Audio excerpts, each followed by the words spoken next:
Steam Whistle Brewing presents Keeping Cool with Enwave.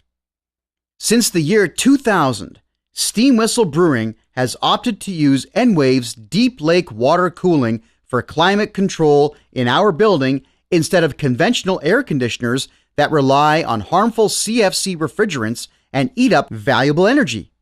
The icy cold water drawn through intake pipes deep in Lake Ontario moves through our facilities, giving off chill prior to it traveling to the Toronto household taps, and helps provide a comfortable working environment for our staff each summer.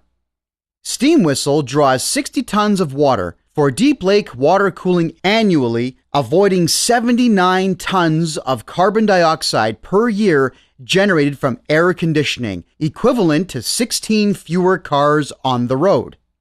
Deep lake water cooling also reduces our power bill by about 61 kilowatts per year, equivalent to 7 fewer homes that would require electricity.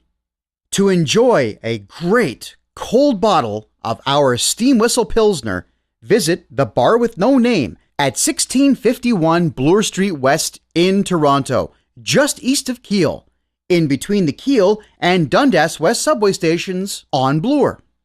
For maps and a listing of all the great events that the Bar with No Name hosts, visit them online at www.thebarwithnoname.ca.